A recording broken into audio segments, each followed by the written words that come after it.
Hey guys, happy Wednesday. I'm coming in here today to discuss with you before I pick up my lunch to discuss successful routines for maintaining a healthy lifestyle. Okay, and so what I want to do today is give you guys 3 easy tips on how you get started with that. Okay, and we decided on this topic because it's very, very timely now. A lot of people's routines have gotten a little bit derailed with, this year.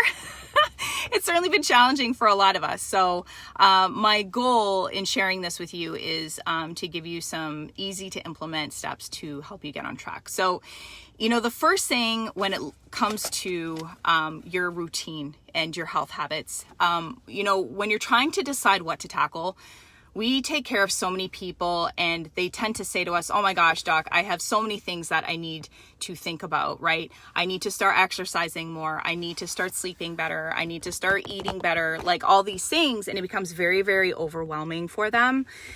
What we tell people is just, hey, let's pause for a minute and let's think about what I like to call kind of the rising tide habit, okay? Many of you guys have heard of the aphorism, a rising tide lifts all boats, okay? Now is not the time, I think, in anybody's life to be changing 5 different health habits at once. It's just too crazy right now. I mean, there's a lot going on, let's be honest.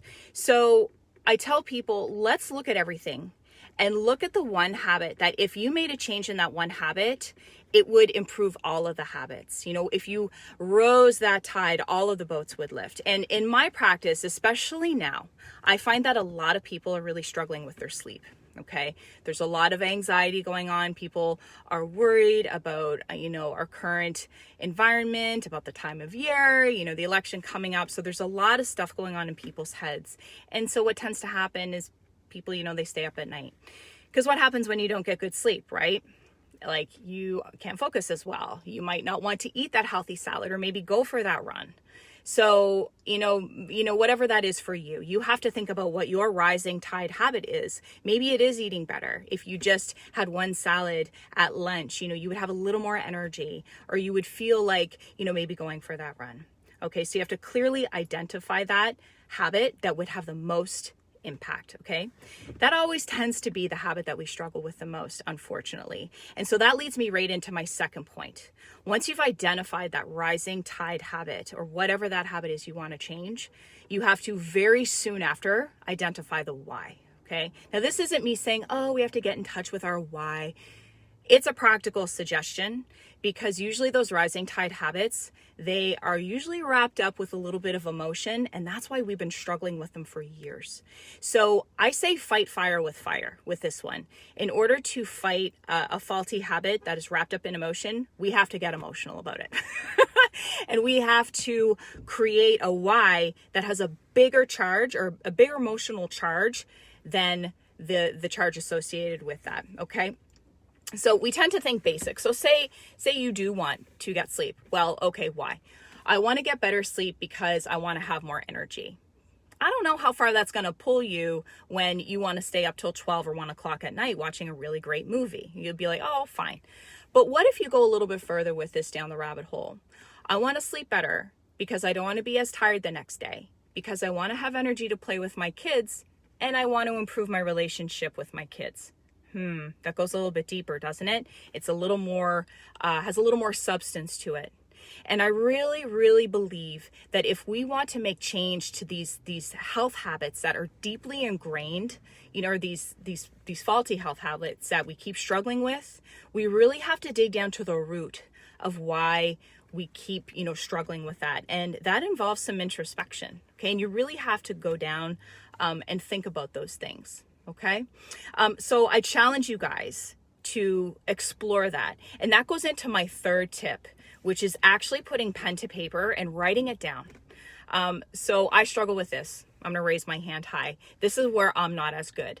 I'm always good at identifying my rising tide habit that's going to help everything. Okay. For me, it's absolutely sleep for sure.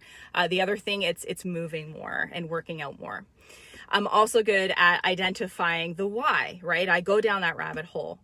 But when it comes time for me to write it down and put pen to paper, that's where I struggle. But something happens in our brain when we actually physically write something down. That's why it's used in school and memorization. That's why we write lists so that we can remember things.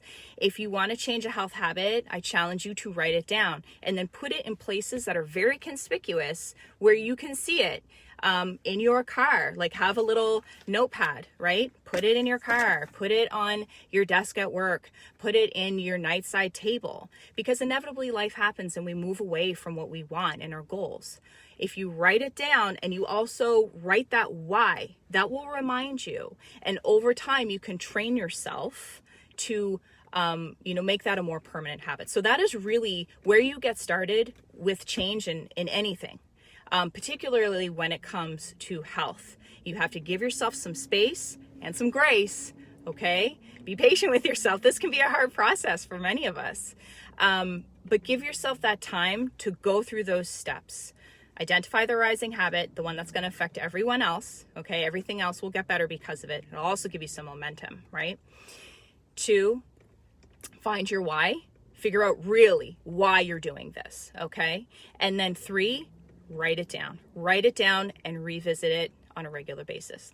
I hope that was really helpful. And I wish you guys an amazing day. Thanks for watching, and we'll see you next week. Okay, bye.